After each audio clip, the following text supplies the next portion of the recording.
아이고, 네. 박수는 하나님께만 영광을 돌리겠습니다. 저희 교회에 딱 들어오는데요, 기분이 너무너무 좋았어요. 이 세상에 장로님이 딱 나오셔가지고 그 목사를 주차장에 딱 대도록 만들어 주는데 얼마나 귀하게 섬겨주시니 차문까지 딱 열어주시더라고요. 그리고 딱 내리자마자 돌아서는데 주차장이 얼마나 넓게 쫙 있는지 마음대로 될 수 있겠더라고요.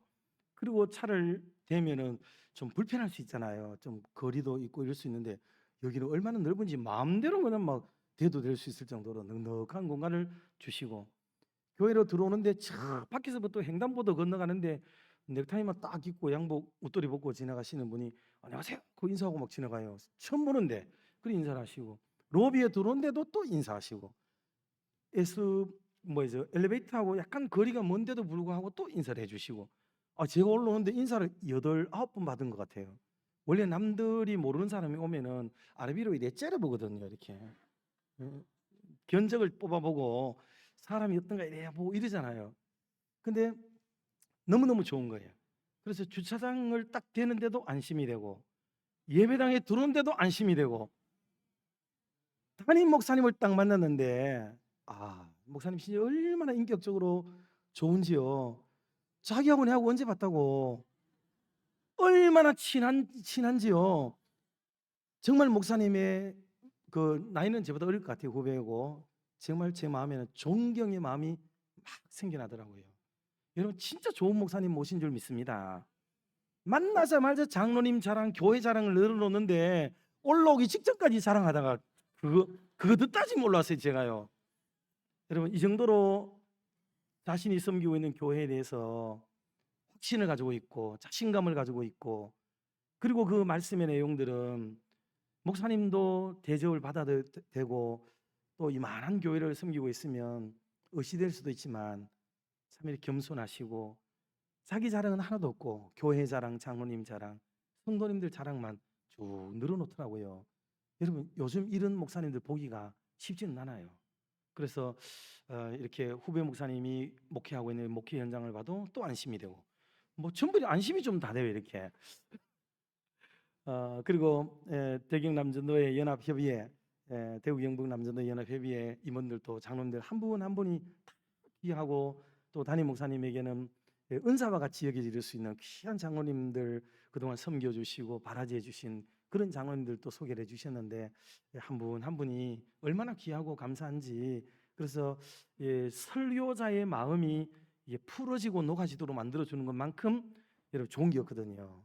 실제 저는 강단에 설 때마다 오늘도 기도하시는 장로님도 보통 기도에 이 아주 경험과 그런 걸 가지고 계신 분이 아닌 것 같아요. 엄청나요. 내공이 말도 못한 분 같아요. 저는 뭐 장로님 잘 모르지만은, 그래서 이런 장로님들의 예배 전에 드리는 기도와 예배 전에 티타임을 나누는 거라든가 이런 분위기가 그 강단에 서야 되는 목사들로 하여금 모든 적대 감정을 없애고 불편한 마음과 세상적인 찝기와 감정들을 전부 녹아내리게 만들고, 그래서 말씀에 집중하고 말씀으로도 헌신하고 섬기도록 만들어주는데 참 기여를 하고 있다는 생각이 들며, 그리고 제가 물어봤어요. 그래 헌금하고 뭐 어떻게 되는가 물어보니까 한 3,500만 원을 모아야 되는데 그래 돈 좀 모아놓은 거 있냐니까 하나도 없대요.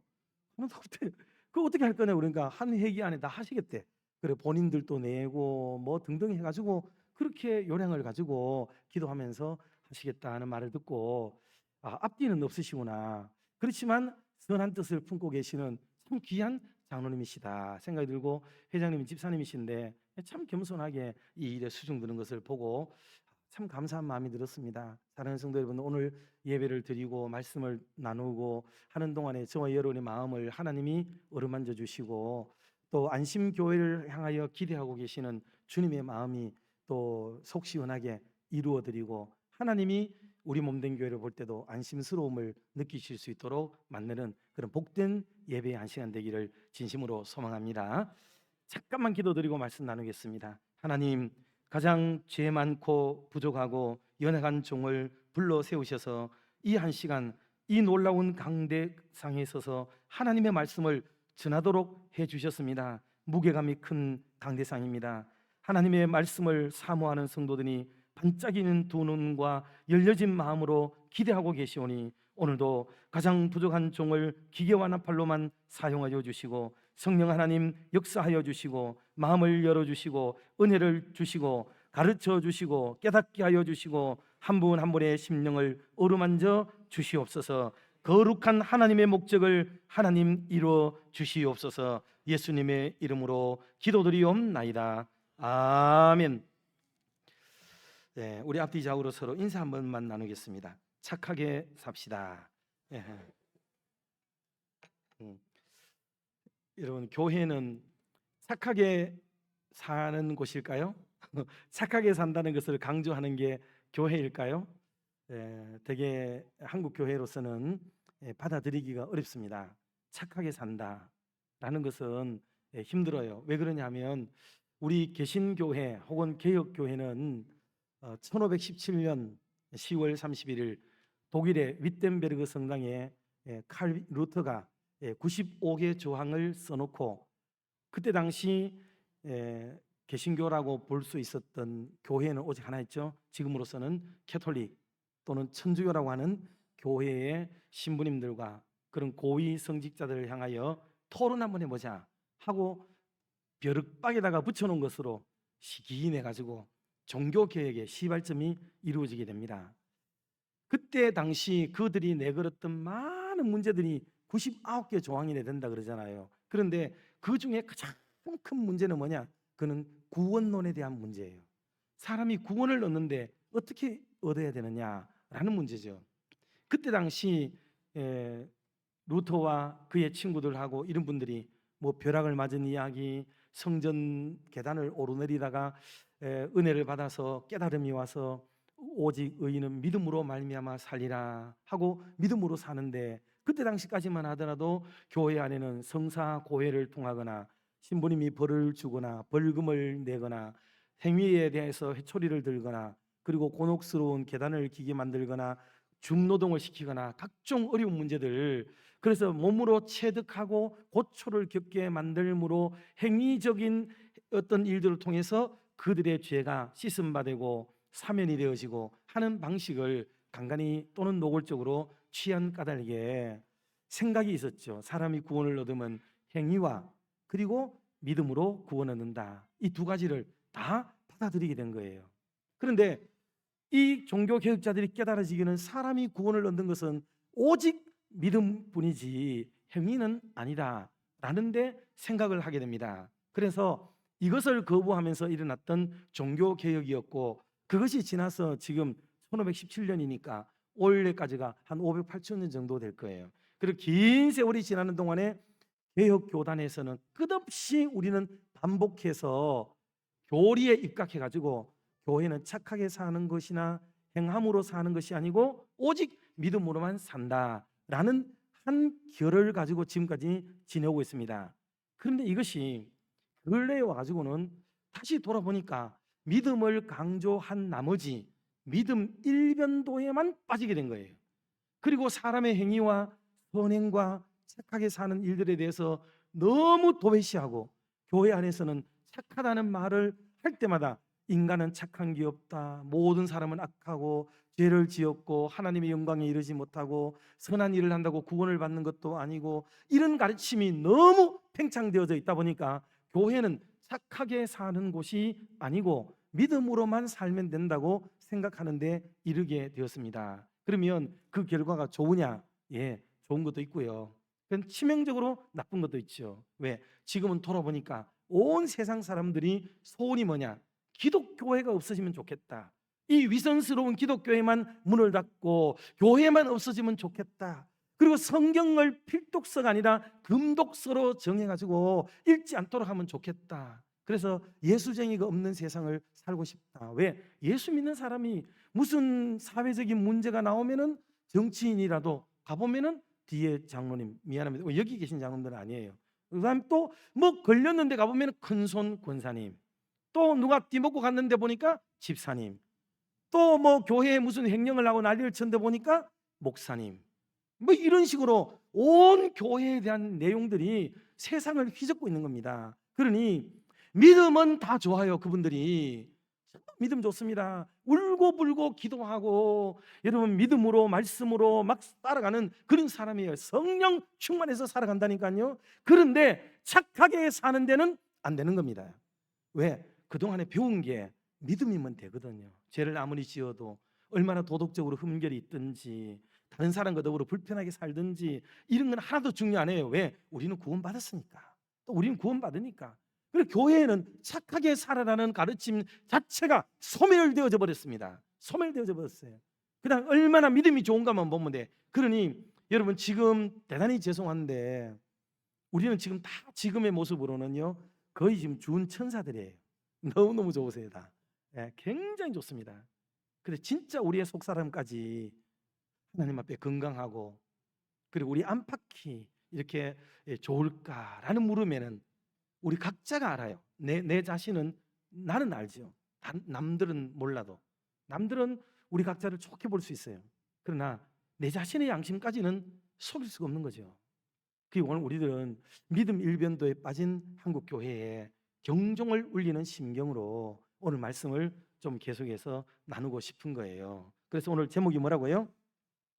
착한 일을 많이 하는 그리스도인. 그러니 착한 사람이 되고 착한 마음으로 착한 일을 하도록 해야 되는 게 기독교인의 의무이기도 하다. 그리고 사람이 믿음으로 구원 얻는다는 것은요 구원을 얻음에 행함이 필요 없다는 거지 구원을 받은 사람의 삶에서 착한 게 필요 없다는 말이 아닌데 이 말을 오해한 나머지 삶을 믿음으로 살려고 해요. 삶을. 예, 맞는 말이긴 합니다.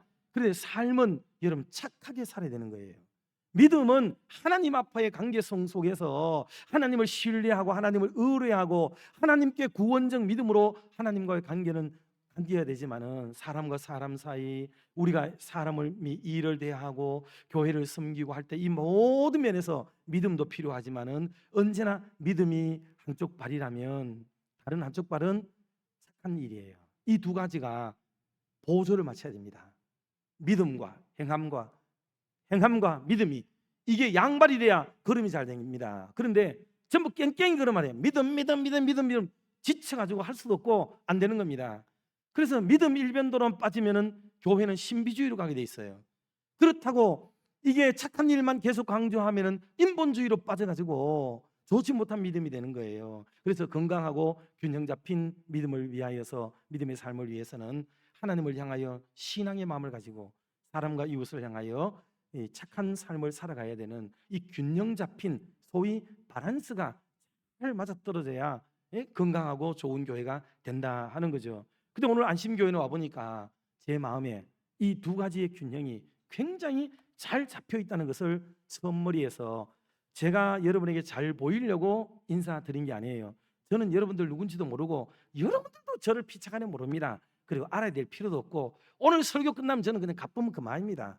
예, 그렇지 않습니까? 그러나 제 진심에서 여러분이 교회를 볼 때 야, 참 보통 교회가 아니다. 이렇게 밸런스가 맞는 교회가 드문데 이렇게 성도들의 얼굴이 활짝 펴고 본심으로부터 그 환한 것들이 올라오는 그 사람 속에 있는 귀한 마음들, 착한 성품과 기질을 불러일으키는 그런 믿음의 삶을 지금 행위로서 드러내고 있는 교회가 안심교회구나라는 것을 제가 생각했고 그것이 담임 목사님의 리더십과 장로님의 큰 놀라운 협력 이런 것들이 어우러져서 지금 서로 착한 일에 한 통속이 돼 있구나라는 것을 제가 진짜 느낄 수가 있어서 첫머리에서 말씀을 진심으로 그렇게 드렸습니다. 사랑하는 교우 여러분들, 저와 여러분 모두가 살고 있는 지역은 좀 다를지라도 대구 바닥이라는 데는 똑같습니다. 그러니 우리 각자의 위치와 자리와 삶의 현장에서 좀 착하게 살고 그리고 착한 일을 많이 하면서 살아갈 수 있기를 주님의 이름으로 축복합니다. 그러면 성경이 진짜 우리에게 착하게 살아야 될 것을 말씀하고 있는가라는 물음을 말씀으로 돌아가서 우리가 좀 알아보려고 생각을 합니다. 먼저 오늘 본문 8절 말씀을 다 같이 한번 합독을 한번 하도록 하겠습니다. 하나님이 능히 모든 은혜를 너희에게 넘치게 하시나니 이는 너희로 모든 일에 항상 모든 것이 넉넉하여 모든 착한 일을 넘치게 하게 하려 하심이라. 아멘. 한국 교회는 6.25 전후를 통해서 전 세계 당시 200국이 미치지 못하는 나라에서 뒤로 5번째 정도까지 사는 아주 최극빈적 나라였습니다. 그리고 우리나라에도 복음이 들어온 지금으로도 약 130년 전 뭐에 계산해 보더라도 그때 당시 우리나라는 참혹한 현실이었습니다. 그때 우리의 기도의 제목과 예배에 모이면은 바라고 소원하는 것은 그저 우리가 끼니 걸르지 않고 그저 의복을 그래도 1년에 한두 벌이라도 갈아입을 수 있고 근심 걱정 없는 삶을 살 수 있으면 좋겠다 여기고, 그걸 들고 우리 할아버지 아버지 세대는요 눈물로 기도했더랬습니다. 그런데 그 기도의 놀라운 결과인가요? 대한민국은 전 세계 유례없이 지구촌 속에서 세상의 그 최빈국에서 최강국으로까지 지금 국제사회에서 우리를 볼 때에 10위권 전후로 보고 있지 않습니까? 이 정도로 강력하고 부강한 나라로 만들어 주신 것이 하나님의 은혜요 기도의 열매인 줄 믿습니다. 이건 누구도 부인할 수 없는 일 아니겠어요? 엄청난 일이죠. 그러니까 그때 당시의 기도의 제목의 주류는 잘 먹고 잘 사는 거예요, 한마디로. 그걸 우리가 기도했었는데 그 기도 다 이루어 주셨어요. 그 지금은 성도들마다 삶이 다 윤택해요. 여러분, 잘 먹고 잘 살면 사람이 뭐 하시는지 아세요? 등 따시고 배부르면요 그 다음에 하는 거는 죄를 지어요. 죄를. 그 신기합니다. 없으면은 죄를 지을 여가가 없어가지고 죄를 지을 형편이 안 되니까, 죄를 지을 환경을 못 만드니까 죄가 좀 줄어들긴 해요. 그러나 먹을 게 풍족하고 돈의 여유가 있고 그러면 시간도 많고 내가 없어도 회사도 잘 돌아가고 돈은 오토 시스템이 돼가지고 저절로 싹싹싹싹 나오고 그 다음에 할 수 있는 건 뭐예요? 사람이 놀고 먹는 거예요. 그럼 놀아도 재미가 있어 없어요? 하나도 없지요. 보람이 없잖아요. 보람이. 여러분 인생에 보람이 없는 거예요. 넉넉하게 살면은 괜찮은 것처럼 보이죠? 아닙니다. 부유하게 살수록 인생에 보람은 더 없어요. 없습니다. 돈은 많은데 어디다가 써야 될지도 몰라요. 그거를 가득히 모아놓고 하나님의 축복이라고 여기고 그냥 살아요 그게. 그러나 곧 하나님 앞에 갈 텐데 그거는 보람된 인생은 아니에요. 그래서 이 돈을 어디다가 뭐에 써야 될지를 몰라요. 그래서 저도 우리 교회에서 한 번씩 돈 있는 분들 좀 돈 좀 주세요. 그래가지고 그 돈 받아가지고 저희 교회도 이제 곧 얼마 전에 그랬거든요. 저는 이제 교회 예산이 있는데 교회 예산만 가지고 여러분 다 됩니까? 이거 다 살림 살아왔지만은 경상비라고 하는 거는요 1년 예산을 딱 세우잖아요. 그러면 거기서 큰 유격이 없습니다. 교회마다 조금의 예비비가 있을 뿐이고 그거 잘 못 써요. 또 놔둬야 되잖아요. 그런데 뭐 어떤 일을 하다가 좀 생겨나야 될 일이 있잖아요. 그래서 저희도 하다가 에티오피아에 이번에 우물도 좀 파야 되고 교회 건축도 좀 해야 되고 뭐 이런 일을 하는데 돈이 막혀가지고 돈이 안 돌아요. 그래서 저는 노골적으로 얘기합니다.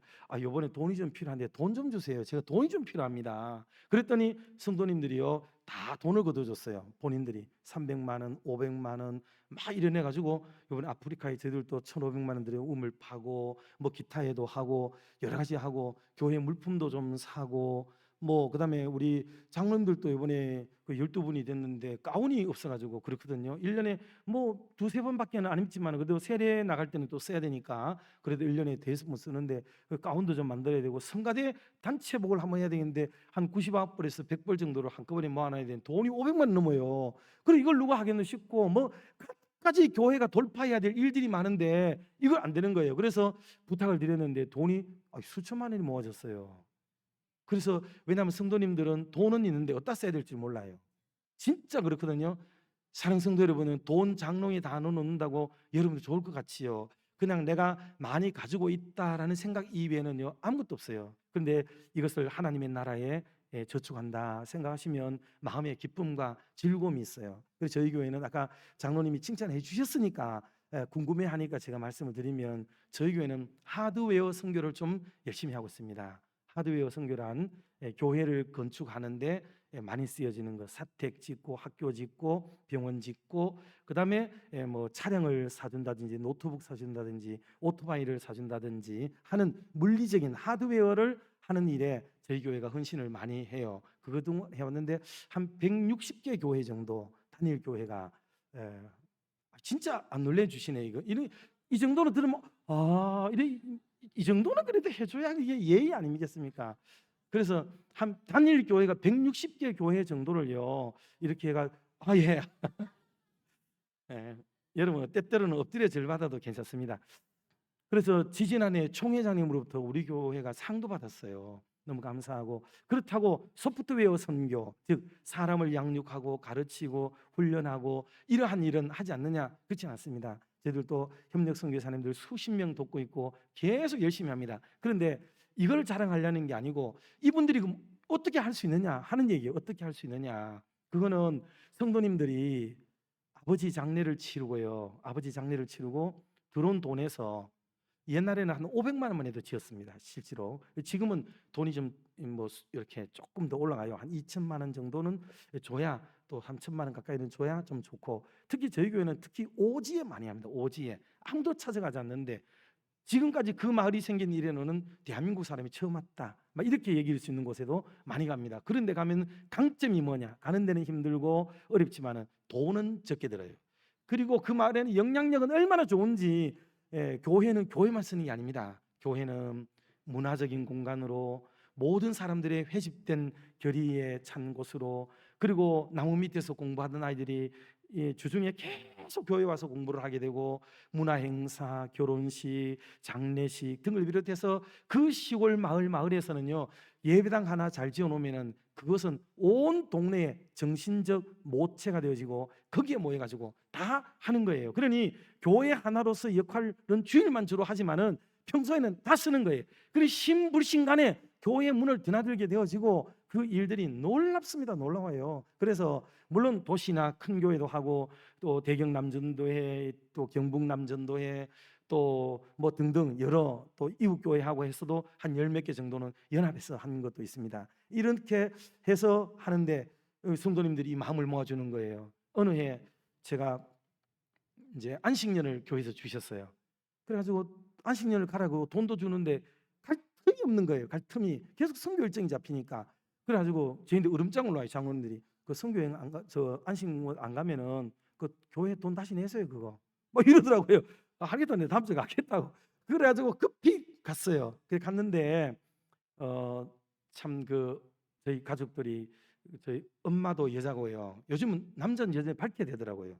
엄마가 여자예요. 저희 엄마는 여성이고 저희 아내도 여성입니다. 남성이 아니고. 그 저희 큰애는 기집애고요. 둘째는 여성이고 셋째는 공주예요. 저는 여자들 한복판에 살고 있습니다.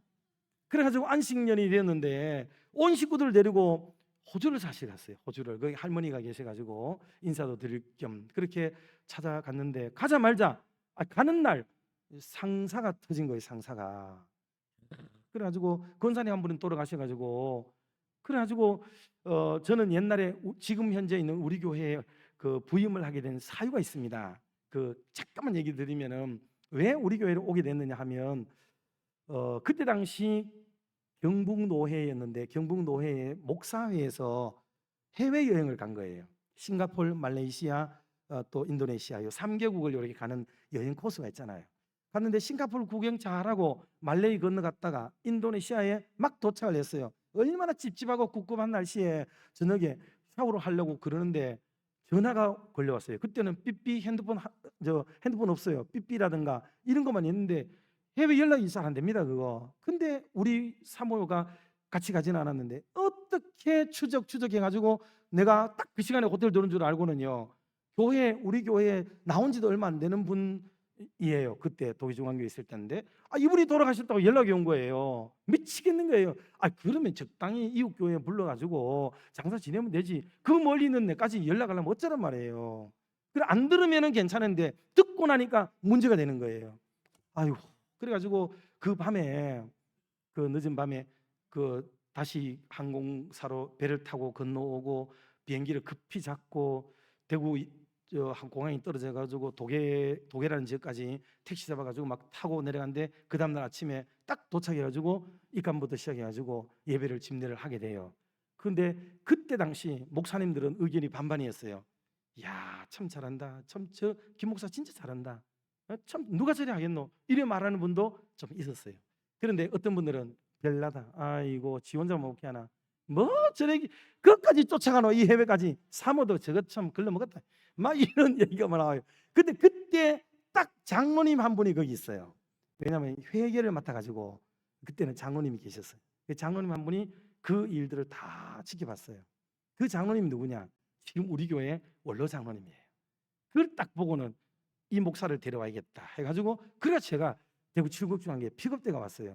이런 전력이 있었기 때문에 이번에도 권사님이 돌아가셨다는 소리 들으면 담임 목사가 해외 안 가는 거는 물론이고 이거는 모든 계획이 빠꾸 난다 이래 생각을 하신 거예요. 그래가지고 형님하고 동생 장로님이 두 분 다, 이거는 장립사님이었고 지금은 장로님이지만은 위에 형님은 장로님, 뒤에는 장립사님이신데 이 등시 같은 거 내한테 전화하잖아. 이게 엄마 돌아가셨어요 목사님 하면서 막 전화를, 형님이 그렇게 하지 말라고 목사님 성격에 돌아온다 막 그러는데도 전화를 해가지고 울고불고 난리가 났어요.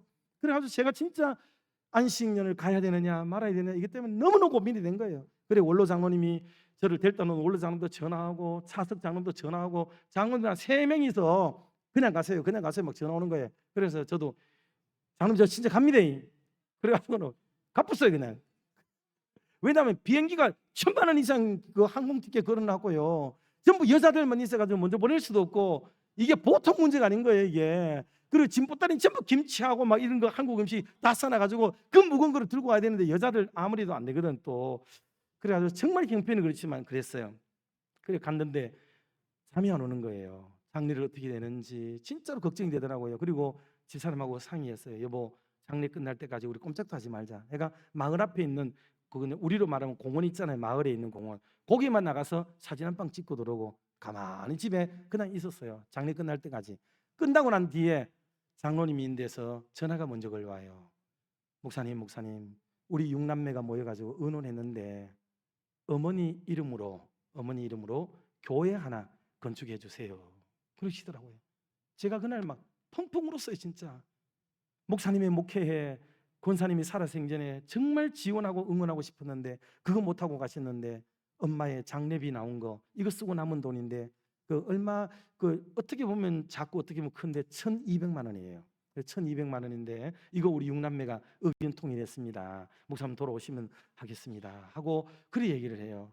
그래서 제가 인사라도 해야 되기 때문에 장로님 비도 그리 많이 왔다는데 장례는 어떻게 됐어요?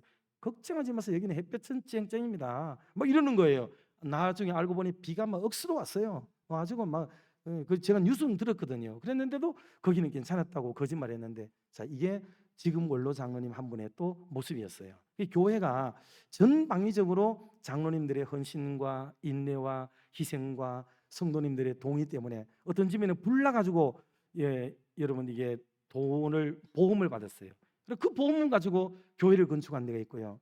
가슴 아픈 것은 뉴스에도 났습니다만은 팔공산에 올라갔다가 4명이 탔는데요. 뒤에 그 5학년짜리 3학년짜리 딸내미 둘 찬미 윤미라는 애를 태우고 같이 갔다 내려오다가 브레이크가 파열돼 가지고 그대로 그냥 또랑에 박혀 가지고 애들 둘만 탁 튕겨 나가서 즉사를 했는 가정이 있어요. 얼마나 똑똑하고 이쁘고 지혜로운지 몰라요. 그랬는데 그 아이들 죽게 만들고 난 뒤에 수요일 날 이 부모들이 저를 찾아왔어요.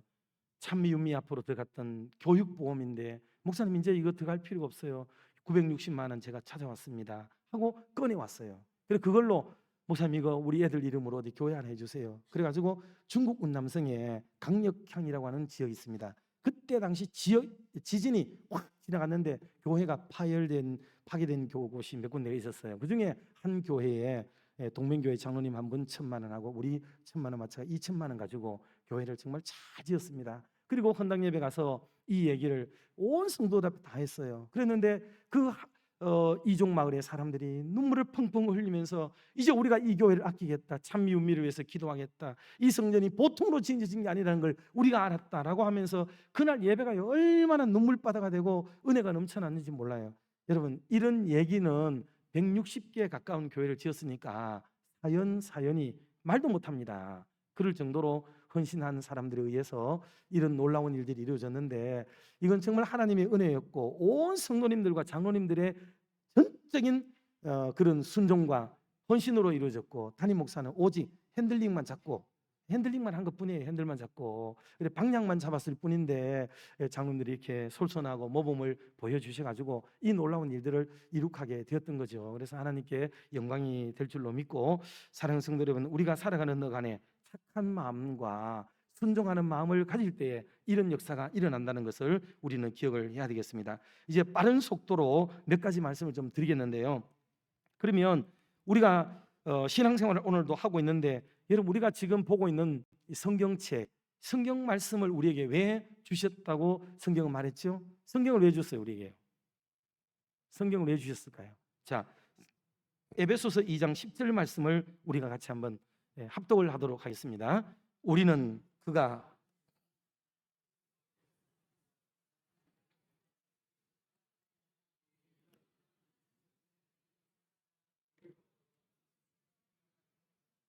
아멘. 우리는 그가 만드신 바라 그리스도 예수 안에서 뭐를 위하여요? 선한 일을 위하여 지으심을 받았다고 그랬어요.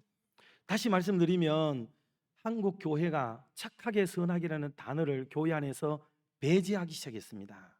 그래서 성경은 우리에게 처음부터 철저하게 우리가 지음받은 목적이 무엇인지를 기록하고 있어요. 그런데 우리는 교리에만 매인 나머지 하나님의 말씀을 많이 배척하고 살고 있다는 것을 지금 지적하고 싶은 겁니다.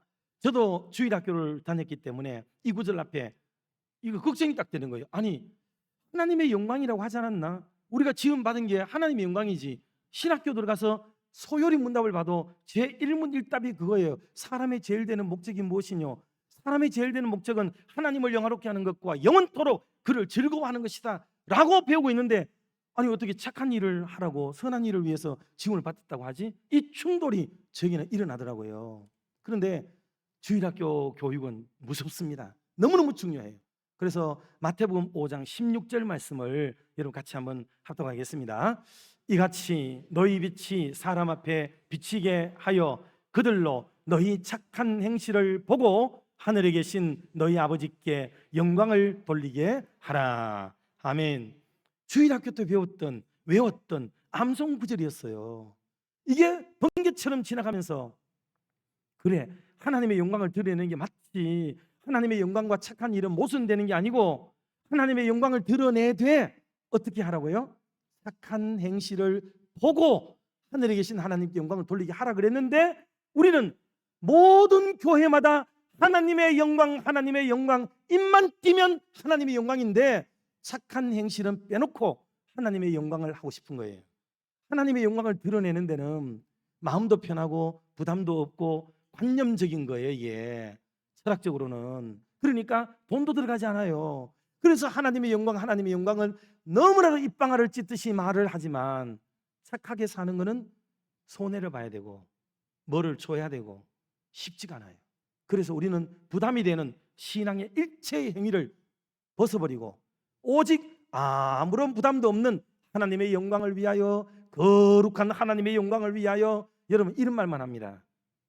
시간이 부족해서 그런 말씀을 다 드릴 수는 없겠습니다만, 여러분 하나님은 우리가 영광을 돌려드리는 것으로 인해서 하나님의 영광이 높아진다면 반대로 우리가 잘못함으로 하나님의 영광이 엄청 깎아지겠지요.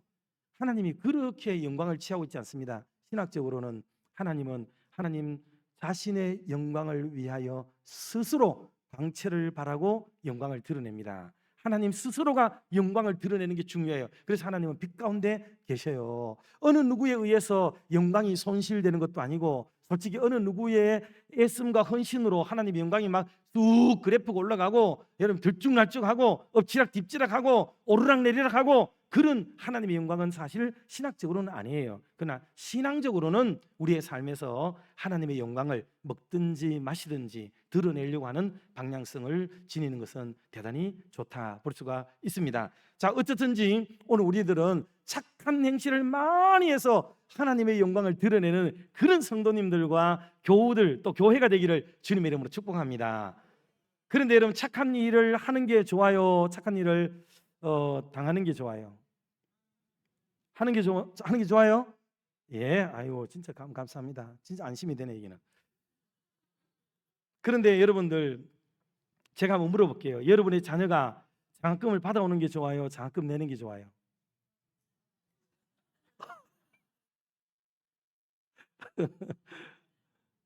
무슨 말씀인지 알겠지요? 예, 우리는 말로는 언제나 우리는 다 주고 좋은 거 얘기하고 그렇게 해요. 그래서 실제로 우리의 삶의 필드에서는 정반대입니다. 그래서 애가 장학금 받으면 아이고 똑똑한 놈이고 누구 닮았지? 아빠 아니고 엄마지. 그리고 너 장학금 일 받았지? 엄마랑 반띵하자. 이래가지고 그럽니다. 여러분 이게 우리의 현실이에요. 현실. 그러니까 우리가 착하게라는 단어의 의미를 좀 오해하고 있는 경우도 되게 많습니다. 물론 제가 반 농담도 섞였는데 여러분 자녀가 장학금 받아오면 칭찬해야죠. 잘했다. 너 참 수고했어. 고맙다. 아빠 엄마 얼굴도 드러내고 교회도 영광 드러내고 하나님 영광도 돼. 그런데 너 잊지 마. 이 장학금은 네가 빚지는 거야. 사랑에 빚지는 거야. 나중에 너 이 장학금 받아 쓰고 나중에 10배, 100배 갚아내는 남들에게 장학금 주는 그런 아이로 자랐으면 좋겠어. 이렇게 여러분 가르쳐서 아이에게 선한 일을 계속 마음에 격발시키고 도모시키는 그런 은혜가 있기를 주님의 이름으로 축복합니다. 아이들에게 착한 마음을 계속 불어넣어줘야 돼요. 근데 부모님은 결정적인 순간에 가면은 아유 잘했어 고마워 나랑 같이 쓰자 뭐 등을 비롯해가지고 마지막에 가면은 굽어가지고 착한 마음이 아닌 이런 경우가 되게 많아요. 그래서 여러분 착한 일을 당하는 것을 좋아하는데 착한 일을 하는 것을 좋아하는 쪽으로 가르치도록 하는 거, 이거 교육이 너무너무 중요해요. 자, 두 번째로 처음에 제가 말씀을 잘못했는데 우리를 지으신 목적이 무엇이냐라는 제목으로 말씀을 드린 거였어요. 그러면 두 번째로 성경을 우리에게 주신 목적은 무엇이냐, 성경책을 우리에게 왜 주셨을까를 잠시만 생각을 하겠는데요. 우리 디모데후서 3장 16, 17절 두 절 말씀을 같이 한번 합독합니다. 모든 성경은 하나님의 감동으로 된 것으로 교훈과 책망과 바르게 함과 의로 교육하기에 유익하니 이는 하나님의 사람으로 온전하게 하며 모든 선한 일을 행할 능력을 갖추게 하려 함이라. 아멘. 여러분 이거는 교회 교육의 목적과 방향을 사실은 말씀하고 있는 거예요. 굉장히 중요합니다.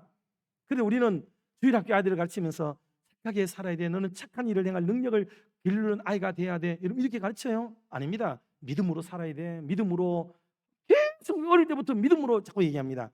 여러분 좋아요. 믿음도 좋지만 착한 행실이 없는 믿음은 계속해서 위선의 사람을 양육할 뿐이에요. 인간은 타락한 존재이기 때문에 믿음만 강조해가지고 착한 행실이 길들여지거나 버릇되지 않으면 인간의 속성은 도저히 믿음으로라는 단어 앞에 자기 자신의 정체성을 숨길 뿐이지 발톱을 숨기는 사람이 되지 착하게 안 됩니다.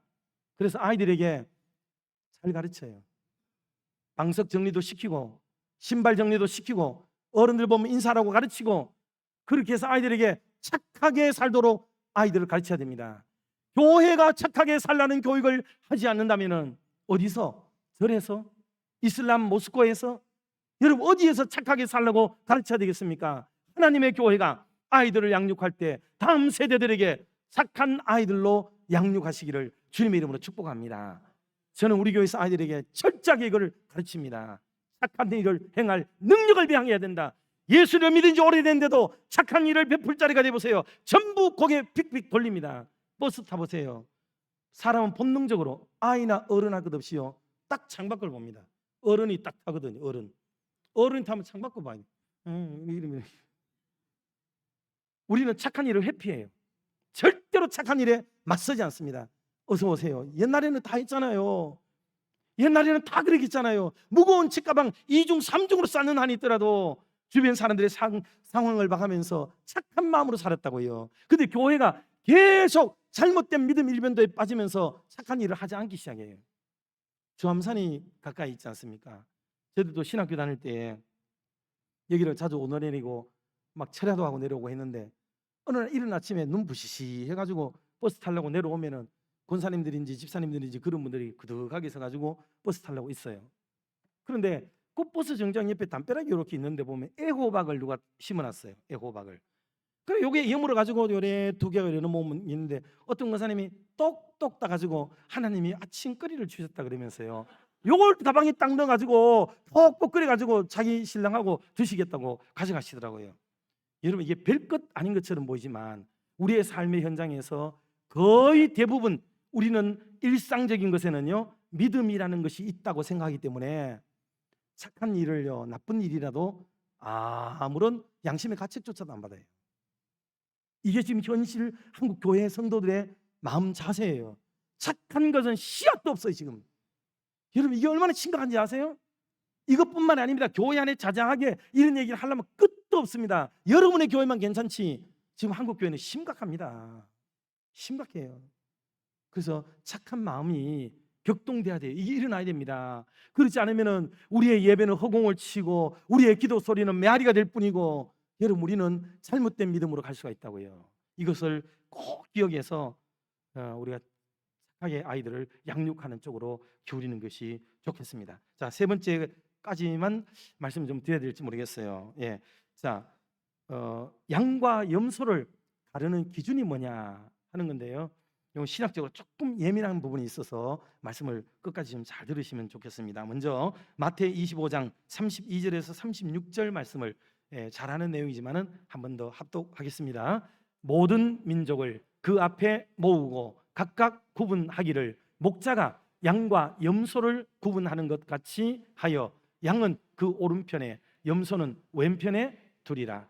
그때 임금이 그 오른편에 있는 자들에게 이르시되 내 아버지께 복받을 자들이여 나와 창세로부터 너희를 위하여 예비된 나라를 상속받으라.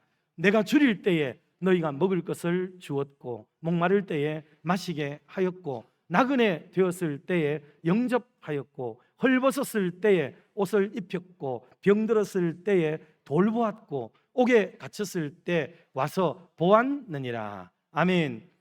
이 양과 염소가 쫙 갈라지는 장면은 누가 뭐라 그래도 종말론이죠.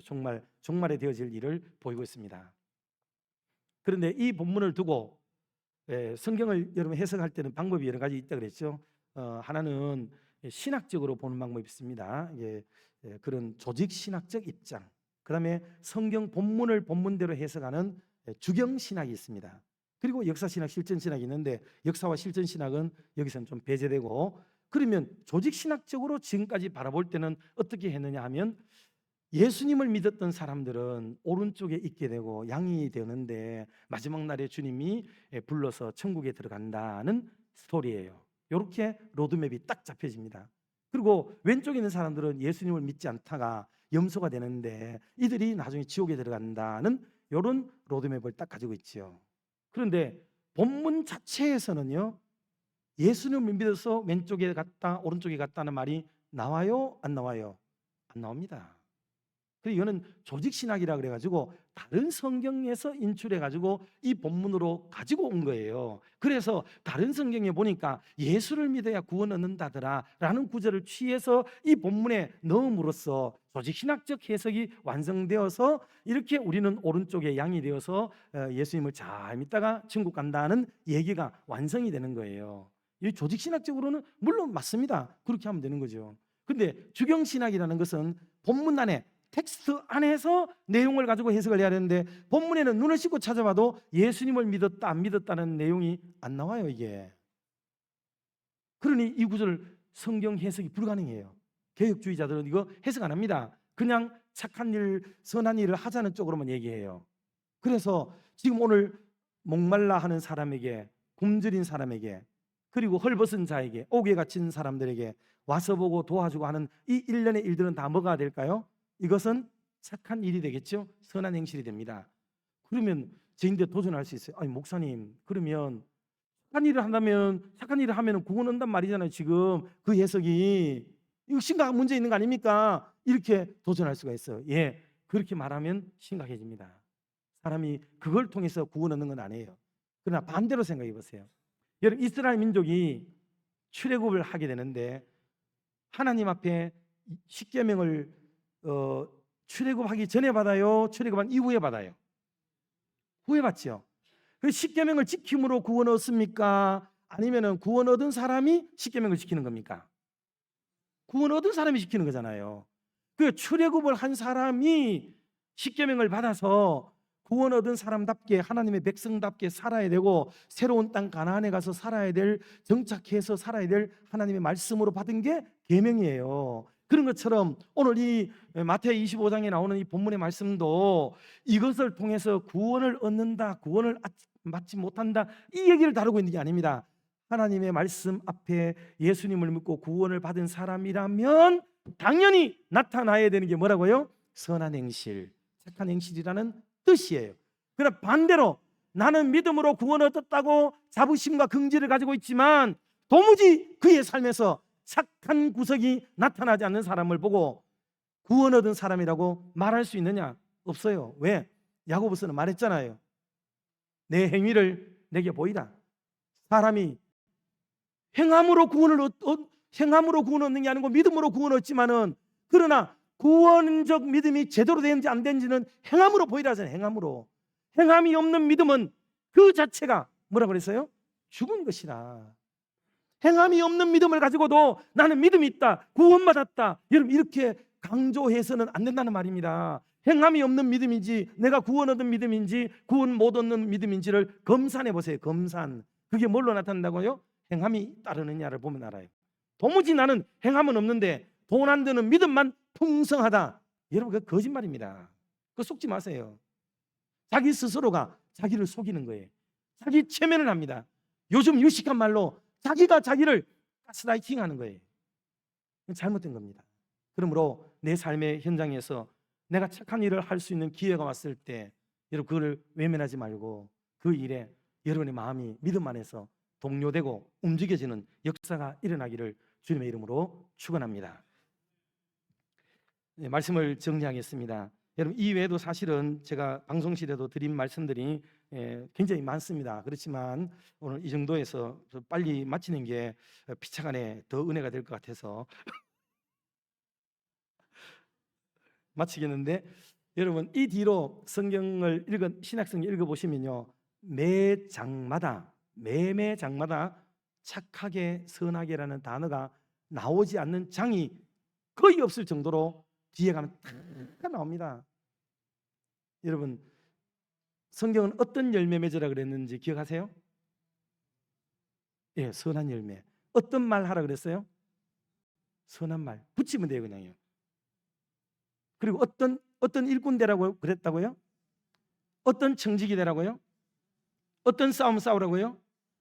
목소리 점점 커지는데 다 기억나지요? 평소에 우리가 계속 했던 말들이에요. 계속 했습니다. 그런데 오늘 우리에게는 착하게라는 단어를 의도적으로 누군가에 의해서 사실은 성경의 반쪽을 떼놓고 지금 예수를 믿고 있는 거예요. 이 잘못된 겁니다.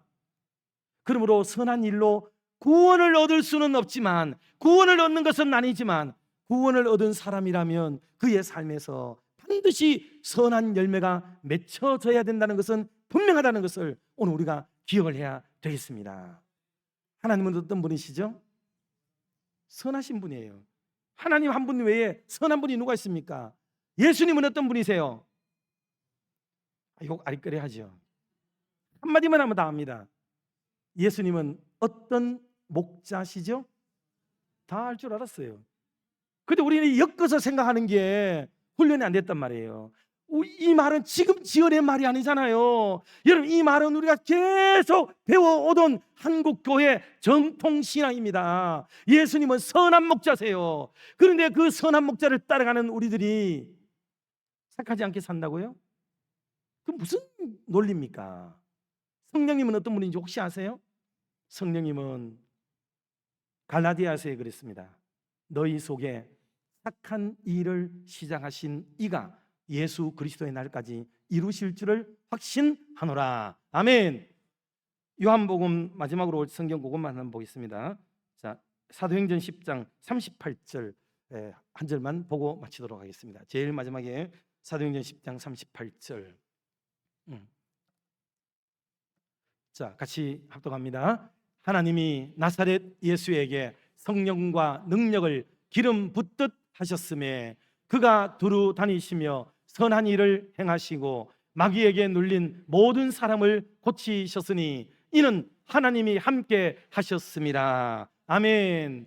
한국교회는 여기서 어떤 말을 뺐지요? 예수님이 뭐를 했다는 걸 빼요. 선한 일을 했다는 걸 다 뺍니다. 여러분 설교에서 예수님이 선한 일 많이 했다는 걸 이런 식으로 많이 들으셨어요? 한국 교회는 이거보다는 마귀에게 눌린 사람을 고치셨고 귀신을 쫓아내시고 병자를 고치시고 이런 얘기를 훨씬 더 절대적으로 많이 듣습니다. 압도적으로 많이 들어요. 그러나 예수님이 선한 일을 행하셨다, 모범을 보이셨다, 예수님의 사역은 여기에 치중하셨다라는 것에 대해서 우리는 많이 들은 바가 없습니다. 여러분 이외에도 오늘 성경을 곳곳을 여러분 다시 한번 탐독해 보시면 우리가 지금 너무나도 중대한 것을 간과하고 있다 하는 것을 기억하고, 정말 오늘 대구 경북 남전도 연합회비회가 선한 일을 하려고 합니다. 성경 마을에 무슨 200명 가까이가 된다 그랬나요? 190몇 명 되는데 거기에 성경 가진 사람 3사람밖에 없대요. 나머지들은 성경이 없어요. 우리는 이렇게 흔하지만, 그래서 그 성경책 좀 사주자는 얘기죠. 한 권당 18,000원인가 2만 원인가 한다는데, 여러분 그 한 권 값이라도 우리가 마음을 모아서 선한 일에 좀 부여하게 하고, 또 뜻이 있어서 나는 우리 가족들 이름으로 특별한 일이 있기 때문에 교회 건축하는데 나는 한 1,000만 원 하겠다 작정할 수 있으면, 저는 우리 교회에서 이렇게 해요. 딱 교회 들어오면 제가 얘기합니다. 2가지 통장 모아라. 통장 들어가세요. 지금부터. 하나는 언제 모르게 하나님 내게 직분 맡기실 때에 헌금하니 많이 그딴 소리 좀 하지 말고 통장 지금부터 하나 드러나라. 적금 안 하면은 돈 버는 거고, 하면은 그때 그걸로 헌금하면 얼마나 영광스러우냐. 통장 하나 만드시고, 또 하나는 선한 일을 위해서 우리 교회가 캐치플레이를 걸고 있어요. 153 선교운동. 한 사람이 한 개 교회 건축하고 5번 선교여행 따라가고 매월 3만 원씩 이상 헌금하는 걸로 그렇게 한번 해보자 해서 153 선교운동을 벌이고 있습니다. 그래서 여러분들 교회 안에도 선한 일들이 많아져가지고 이런 아프리카 하는데 몇백만 원, 몇천만 원 정도라도 한번 돈 모아가지고 집에 놔둬도요, 집이 잠 안 옵니다. 그거 한번 꺼내가 써봐요. 얼마나 빼앗기지 않는 즐거움과 보람과 만족이 생겨나는지 정말 놀라울 정도입니다. 굉장합니다. 이런 충만한 은혜를 이미도 누리고 계시지만은 앞으로도 더 많이 누리며 살아갈 수 있는 은혜가 있기를 주님의 이름으로 축원합니다. 기도하겠습니다. 하나님 아버지, 말씀 주셨습니다. 착하게 사는 것은 우리에게 부담입니다. 우리가 이 일을 진행해 감에 있어서는 얼마나 손해를 봐야 될지 알 수 없는 말씀이기도 합니다.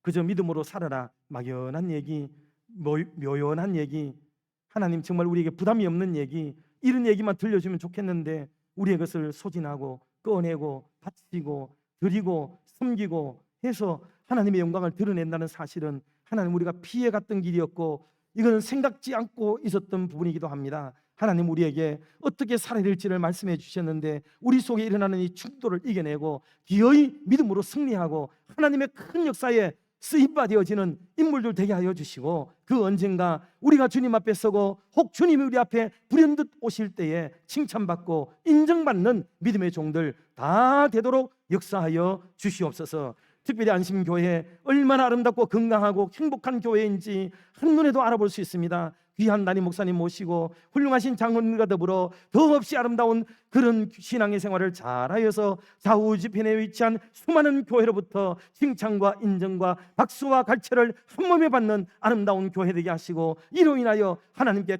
큰 영광 올려드리도록 역사하여 주시옵소서. 금번에기 대구 경북 남전도 연합협의회를 사랑하여 주시고 회장 집사님과 모든 분들이 한마음 한뜻이 되어서 거룩한 주님의 일에 멋지게 쓰임받게 하고, 하나님 개개인 임원들 스스로들이 먼저 하나님 앞에 드리고 바치고 헌신하여서 이 큰 결과 하나님 앞에 드릴 수 있도록 은혜와 복을 내리워 주시옵소서. 예수님의 이름으로 기도드리옵나이다. 아멘.